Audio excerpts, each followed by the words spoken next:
ಆರೋಪವನ್ನ ಮಾಡ್ತಾ ಇದ್ದಾರೆ. ಆ ಆರೋಪಗಳ ವಿರುದ್ಧ ಮಾಜಿ ಸಚಿವ ಜನಾರ್ದನ್ ಪೂಜಾರಿ ಕೆರಳಿದ್ದಾರೆ. ಧರ್ಮಸ್ಥಳದ ಪರವಾಗಿ ಬ್ಯಾಟ್ ಕೂಡ ಬೀಸಿದ್ದಾರೆ.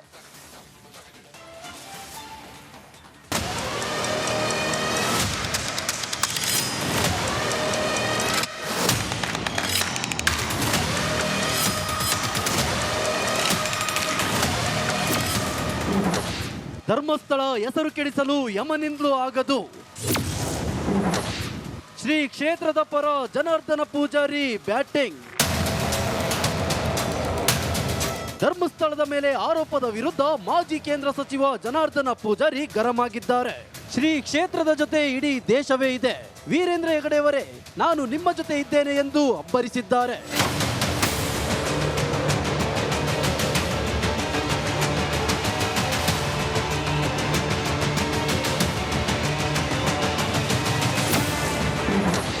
ನಾನು ವೀರೇಂದ್ರ ಹೆಗ್ಗಡೆಯವರ ಜೊತೆಗಿದ್ದೇನೆ. ಧರ್ಮಸ್ಥಳದ ವೀರೇಂದ್ರ ಹೆಗ್ಗಡೆಯವರೇ, ನಿಮ್ಮ ಒಟ್ಟಿಗೆ, ಧರ್ಮಸ್ಥಳದ ಒಟ್ಟಿಗೆ ಇಡೀ ದೇಶ ಅಲ್ಲ ಜಗತ್ತಿದೆ. ಧರ್ಮಸ್ಥಳವನ್ನು ನಡೆಸುವುದು ಕಷ್ಟದ ಕೆಲಸ. ಒಂದು ಧರ್ಮಸ್ಥಳವನ್ನು, ದೇವರ ಸ್ಥಾನವನ್ನು ನಡೆಸಲಿಕ್ಕೆ ಎಷ್ಟು ಕಷ್ಟ ಇದೆ ಅದು ಪೂಜಾರಿಗೆ ಗೊತ್ತು. ಧರ್ಮಸ್ಥಳ ಅದು ಧರ್ಮ ಇರುವ ಸ್ಥಳ. ಹೆಗ್ಗಡೆಯವರೇ, ಧರ್ಮಸ್ಥಳ ಅದು ಧರ್ಮಸ್ಥಳ ಒಂದು ಸಮಾಜಕ್ಕೆ ಮಾತ್ರ, ಜೈನರಿಗೆ ಮಾತ್ರ ಸೇರಿದಲ್ಲ, ಜಗತ್ತಿಗೆ ಆ ಧರ್ಮಸ್ಥಳ ಒಂದು ಹೆಮ್ಮೆಯ ಸ್ಥಳ. ಯಮನಿಂದಲೂ ಧರ್ಮಸ್ಥಳ ಹಾಳು ಮಾಡಲಾಗದು. ಧರ್ಮಸ್ಥಳವನ್ನು ಹಾಳು ಮಾಡಲಿಕ್ಕೆ ಯಾರಿಂದಲೂ ಕೂಡ ಸಾಧ್ಯ ಇಲ್ಲ, ಯಮನಿಂದಲೂ ಕೂಡ ಸಾಧ್ಯ ಇಲ್ಲ. ಮುಸ್ಲಿಮರು, ಕ್ರೈಸ್ತರು ಶವಗಳನ್ನು ಉಳುವುದಿಲ್ವೋ? ಇಡೀ ನಮ್ಮ ಭಾರತದಲ್ಲಿ ಮುಸ್ಲಿಮರ, ಕ್ರಿಶ್ಚಿಯನ್ರ ಎಲ್ಲ ಕಡೆಗಳಲ್ಲಿ ಮನುಷ್ಯ ಸತ್ತಗೊಳ್ಳೆ ಅವರನ್ನು ಹೂತಿಡುವಂಥ ಕೆಲಸ ಆಗ್ತಾ ಇದೆ. ಅದು ಭಾರತದ ಸಂಸ್ಕೃತಿ. ಮುಖ್ಯಮಂತ್ರಿಗಳೇ, ಮಾತಾಡೋ ಧೈರ್ಯ ಇಲ್ವೋ? ಒಂದು ಸಂಸ್ಕೃತಿ ಅಂತ ಹೇಳಿದೆ ನಾನು. ಹೌದು, SIT ಅವರೇ, ಮುಖ್ಯಮಂತ್ರಿಯವರೇ, ಏನು ಮಾಡ್ತಿದ್ದೀರಿ? ಧರ್ಮಸ್ಥಳದ ಹೆಸರು ಹಾಳಾಗ್ತಾ ಇದೆ, ಯಾಕೆ ಬಾಯಿ ಬಿಡುವುದಿಲ್ಲ? ಮುಖ್ಯಮಂತ್ರಿಯವರೇ, ಹಾಗೆ ಕೆಲಸವನ್ನು ಮಾಡಿಕೊಂಡು ಹೋಗ್ತಿದ್ದೀರಿ. ಧರ್ಮಸ್ಥಳದಲ್ಲಿ ಶವ ಊತಿದ್ದಾರೆ ಅಂತ ಆರೋಪದ ಮೇಲೆ ಆರೋಪ ಮಾಡಲಾಗುತ್ತಿದೆ. ಆದ್ರೆ ಮುಸುಕುದಾರಿ ಹೇಳೋದೇನೂ ಆಗಿಲ್ಲ. ಆದ್ರಿಂದ ಹಿಂದೂಗಳು ಕೆರಳಿ ಕೆಂಡವಾಗಿದ್ದಾರೆ. ದಿನೇಶ್ ಕಾಶಿಪಟ್ನ, ರಿಪಬ್ಲಿಕ್ ಕನ್ನಡ, ಮಂಗಳೂರು. ಧರ್ಮಸ್ಥಳದಲ್ಲಿ ಶವ ಹೂತಿದ್ದಾರೆ ಅಂತ ಕೆಲವರು ಆರೋಪದ ಮೇಲೆ ಆರೋಪವನ್ನ ಮಾಡ್ತಾ ಇದ್ದಾರೆ. ಆ ಆರೋಪಗಳ ವಿರುದ್ಧ ಮಾಜಿ ಸಚಿವ ಜನಾರ್ದನ್ ಪೂಜಾರಿ ಕೆರಳಿದ್ದಾರೆ. ಧರ್ಮಸ್ಥಳದ ಪರವಾಗಿ ಬ್ಯಾಟ್ ಕೂಡ ಬೀಸಿದ್ದಾರೆ.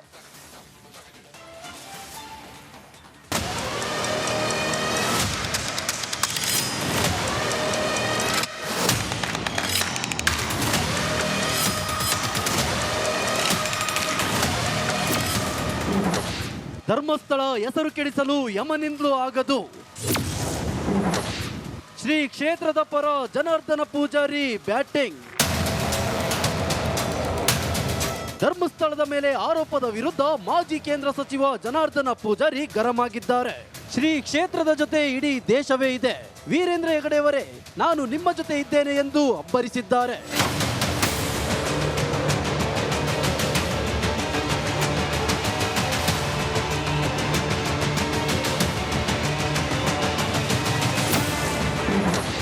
ನಾನು ವೀರೇಂದ್ರ ಹೆಗ್ಗಡೆಯವರ ಜೊತೆಗಿದ್ದೇನೆ. ಧರ್ಮಸ್ಥಳದ ವೀರೇಂದ್ರ ಹೆಗ್ಗಡೆಯವರೇ, ನಿಮ್ಮ ಒಟ್ಟಿಗೆ, ಧರ್ಮಸ್ಥಳದ ಒಟ್ಟಿಗೆ ಇಡೀ ದೇಶ ಅಲ್ಲ ಜಗತ್ತಿದೆ. ಧರ್ಮಸ್ಥಳವನ್ನು ನಡೆಸುವುದು ಕಷ್ಟದ ಕೆಲಸ. ಒಂದು ಧರ್ಮಸ್ಥಳವನ್ನು, ದೇವರ ಸ್ಥಾನವನ್ನು ನಡೆಸಲಿಕ್ಕೆ ಎಷ್ಟು ಕಷ್ಟ ಇದೆ ಅದು ಪೂಜಾರಿಗೆ ಗೊತ್ತು.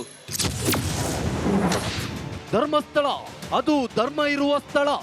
ಹೆಗ್ಗಡೆಯವರೇ, ಧರ್ಮಸ್ಥಳ ಅದು ಧರ್ಮಸ್ಥಳ ಒಂದು ಸಮಾಜಕ್ಕೆ ಮಾತ್ರ, ಜೈನರಿಗೆ ಮಾತ್ರ ಸೇರಿದಲ್ಲ, ಜಗತ್ತಿಗೆ ಆ ಧರ್ಮಸ್ಥಳ ಒಂದು ಹೆಮ್ಮೆಯ ಸ್ಥಳ. ಯಮನಿಂದಲೂ ಧರ್ಮಸ್ಥಳ ಹಾಳು ಮಾಡಲಾಗದು. ಧರ್ಮಸ್ಥಳವನ್ನು ಹಾಳು ಮಾಡಲಿಕ್ಕೆ ಯಾರಿಂದಲೂ ಕೂಡ ಸಾಧ್ಯ ಇಲ್ಲ, ಯಮನಿಂದಲೂ ಕೂಡ ಸಾಧ್ಯ ಇಲ್ಲ. ಮುಸ್ಲಿಮರು ಕ್ರೈಸ್ತರು ಶವಗಳನ್ನು ಹೂಳುವುದಿಲ್ವೋ? ಇಡೀ ನಮ್ಮ ಭಾರತದಲ್ಲಿ ಮುಸ್ಲಿಮರ, ಕ್ರಿಶ್ಚಿಯನ್ರ ಎಲ್ಲ ಕಡೆಗಳಲ್ಲಿ ಮನುಷ್ಯ ಸತ್ತಗೊಳ್ಳೆ ಅವರನ್ನು ಹೂತಿಡುವಂಥ ಕೆಲಸ ಆಗ್ತಾ ಇದೆ. ಅದು ಭಾರತದ ಸಂಸ್ಕೃತಿ. ಮುಖ್ಯಮಂತ್ರಿಗಳೇ, ಮಾತಾಡೋ ಧೈರ್ಯ ಇಲ್ವೋ? ಒಂದು ಸಂಸ್ಕೃತಿ ಅಂತ ಹೇಳಿದೆ ನಾನು. ಹೌದು, SIT ಅವರೇ, ಮುಖ್ಯಮಂತ್ರಿಯವರೇ, ಏನು ಮಾಡ್ತಿದ್ದೀರಿ? ಧರ್ಮಸ್ಥಳದ ಹೆಸರು ಹಾಳಾಗ್ತಾ ಇದೆ, ಯಾಕೆ ಬಾಯಿ ಬಿಡುವುದಿಲ್ಲ? ಮುಖ್ಯಮಂತ್ರಿಯವರೇ, ಹಾಗೆ ಕೆಲಸವನ್ನು ಮಾಡಿಕೊಂಡು ಹೋಗ್ತಿದ್ದೀರಿ.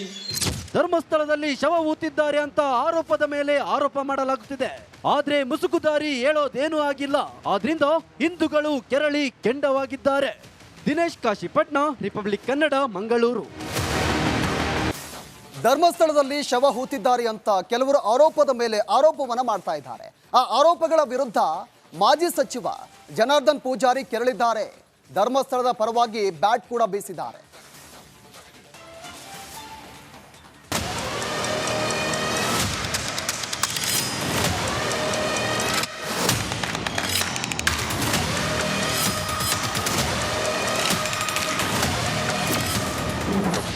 ಧರ್ಮಸ್ಥಳ ಹೆಸರು ಕೆಡಿಸಲು ಯಮನಿಂದಲೂ ಆಗದು.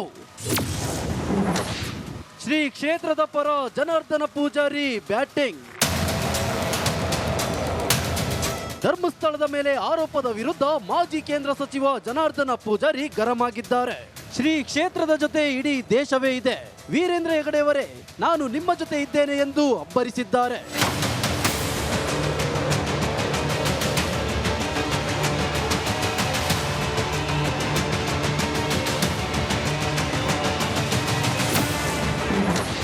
ನಾನು ವೀರೇಂದ್ರ ಹೆಗ್ಗಡೆಯವರ ಜೊತೆಗಿದ್ದೇನೆ. ಧರ್ಮಸ್ಥಳದ ವೀರೇಂದ್ರ ಹೆಗಡೆಯವರೇ, ನಿಮ್ಮ ಒಟ್ಟಿಗೆ, ಧರ್ಮಸ್ಥಳದ ಒಟ್ಟಿಗೆ ಇಡೀ ದೇಶ ಅಲ್ಲ, ಜಗತ್ತಿದೆ. ಧರ್ಮಸ್ಥಳವನ್ನು ನಡೆಸುವುದು ಕಷ್ಟದ ಕೆಲಸ. ಒಂದು ಧರ್ಮಸ್ಥಳವನ್ನು, ದೇವರ ಸ್ಥಾನವನ್ನು ನಡೆಸಲಿಕ್ಕೆ ಎಷ್ಟು ಕಷ್ಟ ಇದೆ ಅದು ಪೂಜಾರಿಗೆ ಗೊತ್ತು. ಧರ್ಮಸ್ಥಳ ಅದು ಧರ್ಮ ಇರುವ ಸ್ಥಳ. ಹೆಗ್ಡೆಯವರೇ, ಧರ್ಮಸ್ಥಳ ಅದು ಧರ್ಮದ ಸ್ಥಳ. ಒಂದು ಸಮಾಜಕ್ಕೆ ಮಾತ್ರ, ಜೈನರಿಗೆ ಮಾತ್ರ ಸೇರಿದಲ್ಲ, ಜಗತ್ತಿಗೆ ಆ ಧರ್ಮಸ್ಥಳ ಒಂದು ಹೆಮ್ಮೆಯ ಸ್ಥಳ. ಯಮನಿಂದಲೂ ಧರ್ಮಸ್ಥಳ ಹಾಳು ಮಾಡಲಾಗದು.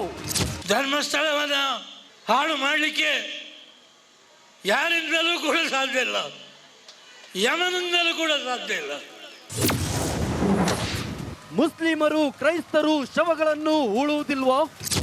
ಇಡೀ ನಮ್ಮ ಭಾರತದಲ್ಲಿ ಮುಸ್ಲಿಮರ, ಕ್ರಿಶ್ಚಿಯನ್ರ ಎಲ್ಲ ಕಡೆಗಳಲ್ಲಿ ಮನುಷ್ಯ ಸತ್ತಗೊಳ್ಳೆ ಅವರನ್ನು ಹೂತಿಡುವಂಥ ಕೆಲಸ ಆಗ್ತಾ ಇದೆ. ಅದು ಭಾರತದ ಸಂಸ್ಕೃತಿ. ಮುಖ್ಯಮಂತ್ರಿಗಳೇ, ಮಾತಾಡೋ ಧೈರ್ಯ ಇಲ್ವೋ? ಒಂದು ಸಂಸ್ಕೃತಿ ಅಂತ ಹೇಳಿದೆ ನಾನು. ಹೌದು, SIT ಅವರೇ, ಮುಖ್ಯಮಂತ್ರಿಯವರೇ, ಏನು ಮಾಡ್ತಿದ್ದೀರಿ? ಧರ್ಮಸ್ಥಳದ ಹೆಸರು ಹಾಳಾಗ್ತಾ ಇದೆ, ಯಾಕೆ ಬಾಯಿ ಬಿಡುವುದಿಲ್ಲ? ಮುಖ್ಯಮಂತ್ರಿಯವರೇ, ಹಾಗೆ ಕೆಲಸವನ್ನು ಮಾಡಿಕೊಂಡು ಹೋಗ್ತಿದ್ದೀರಿ. ಧರ್ಮಸ್ಥಳದಲ್ಲಿ ಶವ ಹೂತಿದ್ದಾರೆ ಅಂತ ಆರೋಪದ ಮೇಲೆ ಆರೋಪ ಮಾಡಲಾಗುತ್ತಿದೆ. ಆದ್ರೆ ಮುಸುಕುದಾರಿ ಹೇಳೋದೇನೂ ಆಗಿಲ್ಲ. ಆದ್ರಿಂದ ಹಿಂದೂಗಳು ಕೆರಳಿ ಕೆಂಡವಾಗಿದ್ದಾರೆ. ದಿನೇಶ್ ಕಾಶಿಪಟ್ನ, ರಿಪಬ್ಲಿಕ್ ಕನ್ನಡ, ಮಂಗಳೂರು.